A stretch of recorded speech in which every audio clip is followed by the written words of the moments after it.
Game 1 of the World Series last October against the Yankees. Hello, everybody. Welcome to Access Sportsnet Dodgers. John Harting alongside Jerry Hairston Jr., Nomar Garciaparra. What a night for the Dodgers after they lose in 10 innings last night to the Mets. They return the favor tonight against New York on a night that was about redemption in some ways. Max Muncy had... And Dave Roberts has been talking to the media, whether it was today or even last night. He's talked about you have to not the guys that they have available in the bullpen. There are, of course, quite a few guys who are on the injured list, and you all mentioned some of those names who might be returning this weekend, and Michael Kopech as well as Kirby Yates. But with the guys they have, someone like Tanner Scott, last night when he spoke to the media, he said that he just feels like the biggest thing for him is that he's been missing location, and it could be something mechanically, something that he is working through. He, of course, is frustrated, and even Dave Roberts was asked, is there a thought to maybe put him in lower leverage situations to kind of ease him back into it? But ultimately, it's not fair to the rest of the guys in the bullpen. We've seen the young rookies and Ben Kasparias as well as Jack Dreyer who have stepped up and been huge for the bullpen as of late, taking down multiple innings. But for right now, everyone just has to get back to their true selves. And like Dave Roberts said, the work before, it shows that they can do that, and he expects for them to return to that hopefully soon, guys.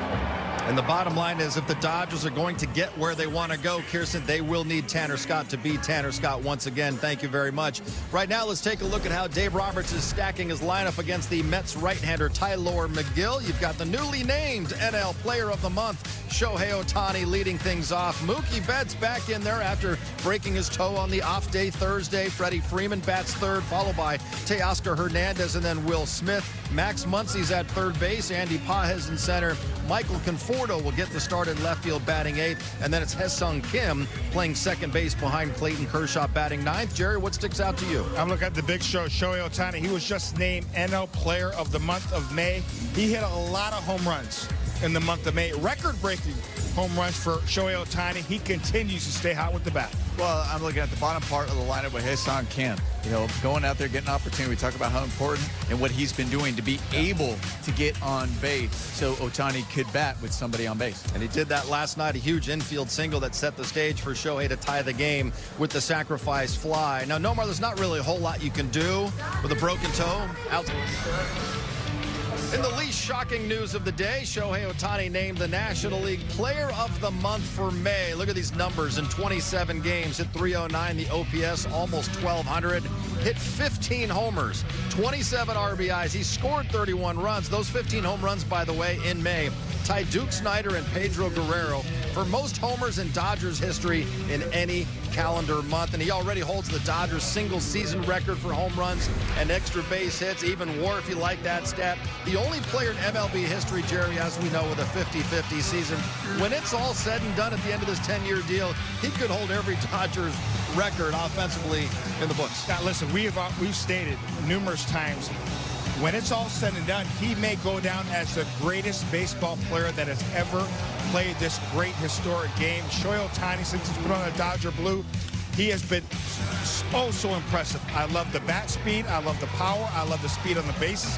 The 31 runs scored in the month of May, that is incredible. Cross the plate is the name of the game.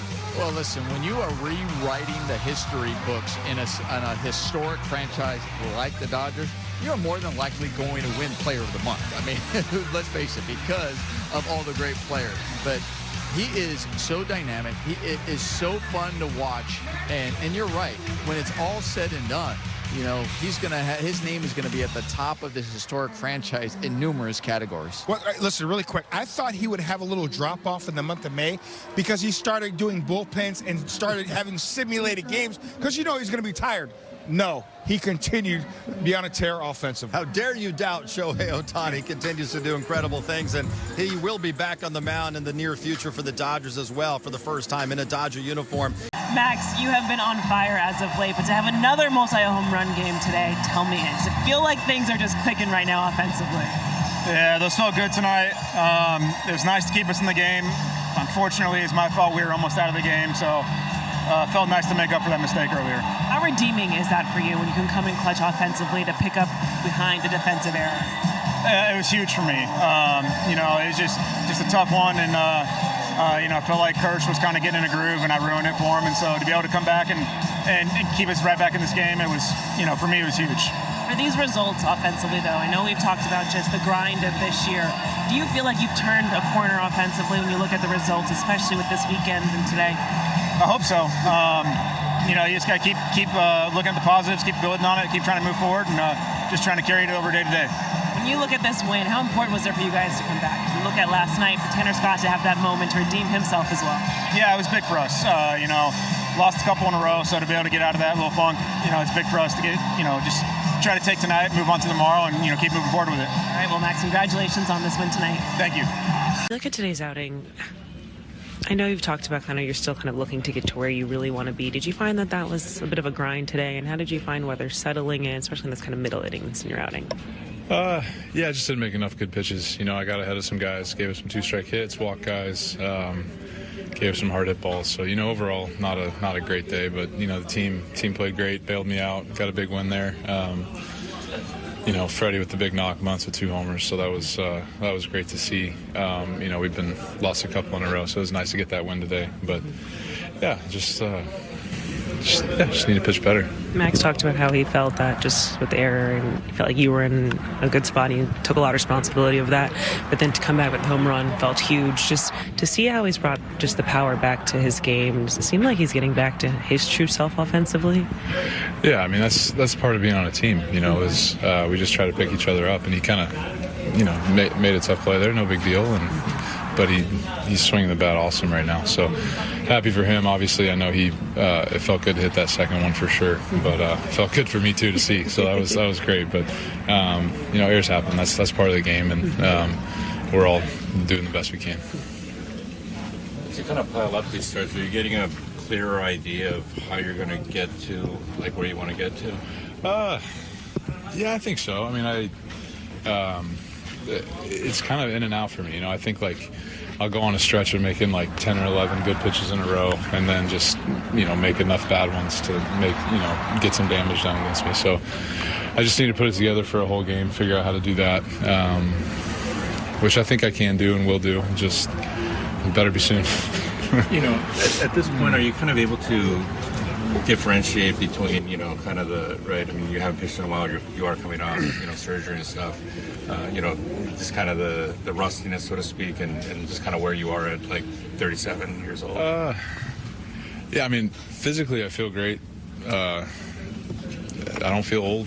I feel my arm feels good, so I don't think that there's not really any excuses. It's just pitch better, pitch like you're capable of. I think the stuff's there. I think the stuff's there to get people out. It's just need to be more consistent, for sure.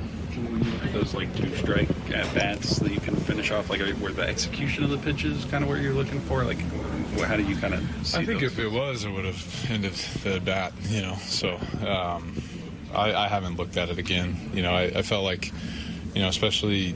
That first inning to Alonso, I felt like I made some good sliders. He's a good hitter too. Made fouled off some tough good sliders, I thought. So I'll look at it tomorrow a little bit, kind of assess. But, definitely the curveball tonight wasn't good. So need to get that going. Can't just be a 2-pitch guy out there. So definitely need to throw my curveball better for sure.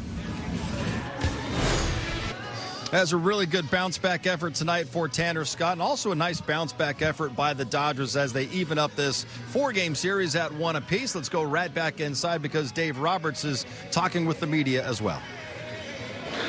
Very encouraging. I think that you look at what our pen did tonight, covering those valuable innings, really with no margin. And obviously you mentioned Max and how he's been going through it, the first 6 weeks of the season offensively, and then really has hit his stride the last, 30-plus days, and he's playing as well as anybody in the batter's box. And so it's really good to see huge hits, certainly tonight and before, but we needed every bit of it, and it's good to see the resilience from a lot of our guys. First shot today, what did you see just kind of from him, whether it was missing, you felt like the curveball wasn't there, just what were you seeing? Well, I think certainly you just don't see the misses with the curveball like you saw tonight. I think there was one good one to a left-handed hitter in the middle of a count, but outside of that, there's a lot of non-competitive curveballs, which is very uncharacteristic of Clayton. I just think that the kind of the descriptor, the teethiness of the slider just isn't there right now, and it's still, you know, been 3+ starts. So to get the feel of it, it's going to come. But right now, it's just, you know, when you're getting count leverage, I know he's frustrated because he's getting count leverage with guys and can't put them away by way of strikeout. So he's competing his tail off, and but it just hasn't been as easy as it has been for him, you know, prior to this little stretch. So he's going to keep working and keep competing, and you know, we're going to obviously keep running him out there. What does it show you about Max that he can bounce back from that error in the fifth, that swing in the ninth? It's you know, he's had to go through some adversities, and it certainly hasn't been linear for him as far as whether it be the defense or, you know, the droughts offensively and kind of hearing noise from the outside. But he's built a nice, you know, hard shell in the sense of just really trying to put his head down and keep the blinders on and try to focus on whatever situation is at hand at the moment. And for him to respond that way and to block out, you know, the error that he made in that fifth inning was big. And to play in this market on this ball club, you have to be able to kind of, you know, weather some of those storms and keep going. You guys were expecting the bat to come around, but have you been surprised just how quickly he's gotten back to this point over the last couple of years? I mean, I think how they've come in bunches, maybe a little surprised, but I was certain that the swing that he was kind of working on, and I was seeing from the open angle from the third base dugout, I really liked what I had seen, and I said that there was going to be some slug coming, and I didn't know how many homers he was going to be hitting, but I just like his at-bat quality, and so now you look at the stat line, it's all lining up the way that it should, and he's really playing some good baseball. What happened there with Nimmo on that fly ball? Yeah, not an easy play, especially in that situation where the winning run is at second base. He's playing shallower than normal, and that's a tough play, especially in left field from a lefty. You know, he's over your head, and you know, like I said, playing in right there is not an easy play. Did he lose it when he turned to run to a spot? Did he have trouble picking it back up? I don't know if he lost it or not, but that ball slicing, you know, like I said, from a lefty, and not an easy play, you know, because of where he's at positioning wise. It's not as routine as it looked.